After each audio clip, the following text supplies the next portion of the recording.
Welcome to the Daily Business and Finance Show.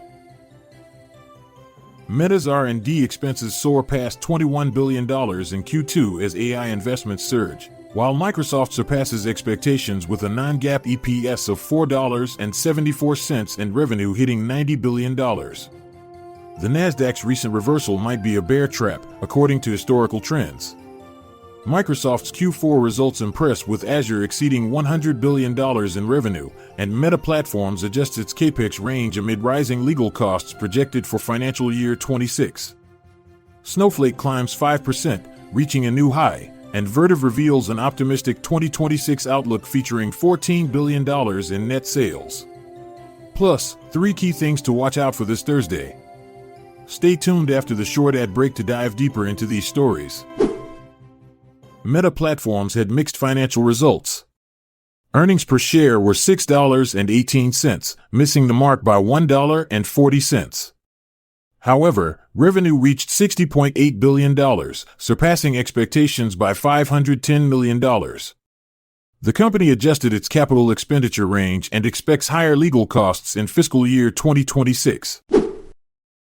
Microsoft's fourth quarter earnings exceeded expectations with non-GAAP earnings per share of $4.74, surpassing estimates by 50 cents. Revenue reached $90 billion, up 17.8% year-over-year, beating forecasts by $2.37 billion. Cloud revenue soared 27% to $59.3 billion, while Intelligent Cloud grew 32%. Shares rose 3%. Recent market turbulence has investors on edge, but historical data suggests a bullish signal. The Nasdaq 100's recent pattern of opening with a 1% gap up and closing negative near an all-time high has historically led to gains. Past instances since 2015 show a one-month average gain of 5%. Microsoft shares rose by 1.5% after exceeding Wall Street expectations with fourth quarter earnings of $4.74 per share and $90 billion in revenue. Azure cloud revenue increased by 43%, contributing to a total cloud-related income of $59.3 billion. CEO Satya Nadella highlighted key achievements, including Azure surpassing $100 billion in annual revenue for the first time and Microsoft 365 Copilot reaching over 30 million paid users. Analysts acknowledged the strong performance but expressed concerns about future capital expenditures affecting profitability. Meta Platforms reported mixed second quarter results. Earnings per share were $6.18, missing expectations by $1.40, even though revenue exceeded forecasts at $60.8 billion. Increased spending on artificial intelligence and legal expenses led to a 55% rise in operating costs and an 8% drop in operating income, causing shares to fall over 6% after hours. For the third quarter, Meta expects revenue between $61 billion and $64 billion and has adjusted its capital expenditure guidance due to heightened legal matters impacting financial results. Snowflake shares jumped almost 5% to reach a new 52-week high, closing at $282.90. Analysts have mixed opinions. Some are increasing price targets because of positive market trends and partnerships, while others worry about valuation and profitability. Snowflake has joined the Open Secure AI Alliance with tech giants like NVIDIA and Microsoft.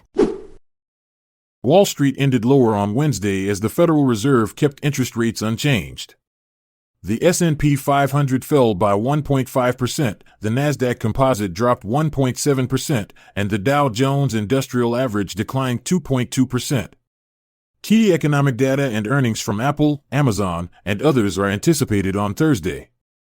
Treasury yields increased, with the 30-year reaching its highest level since 2007.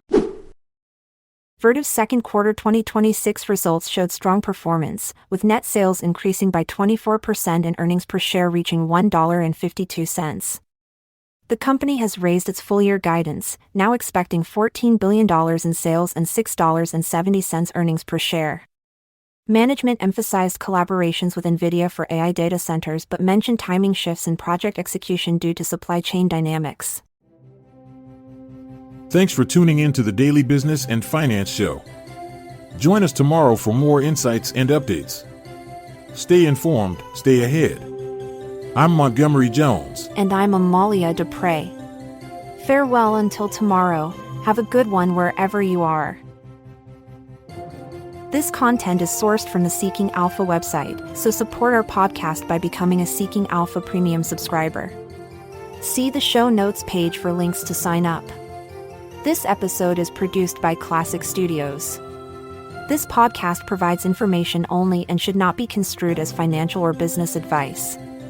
Check out our other podcasts in our network at classicstudios.com.